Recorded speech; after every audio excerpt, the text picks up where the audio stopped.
பிள்ளையா ஏற்றுக்கொள்ளும் என்று கெஞ்சுகிறான். கர்த்தர் என்ன செய்கிறாராம்?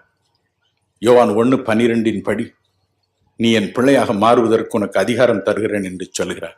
மட்டுமல்ல, கலாத்தியர் 4:6, ரோமர் 8:15-16 இவைகளின் படி அந்த மனிதனுக்குள் பிதாவாகிய தம்மை, கடவுளாகிய தம்மை, அதரிசனமான தேவனாகிய தம்மை, அப்பா, என் தகப்பனே, என் பிதாவே என்று கூப்பிடத்தக்கதான புத்திர ஸ்வீகர ஆவியை அவனுக்குள்ளே அருளி விடுகிறார்.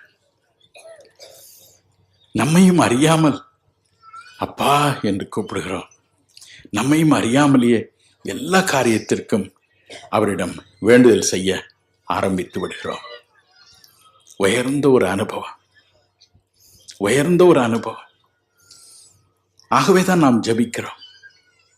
இந்த விசுவாசத்தின் ஆவியினால் நிறைந்து நாம் நம்முடைய அப்பாவை பார்த்து கூப்பிடுகிறோம். அப்பா, எனக்கு உதவி செய்யும் என்று. நாம் தேவனை பார்க்கவில்லை, ஆனால் பார்க்கிறது போல பேசுகிறோம். அதுதான் எல்லாருக்கும் பெரிய அற்புதமும் ஆச்சரியமாயிருக்கிறது. ஒரு தடவை நான் வங்கியில் வேலை பார்த்த பொழுது ஒரு ட்ரைனிங்காக பாம்பே போயிருந்தேன். 12 வாரம் இந்த ட்ரைனிங்.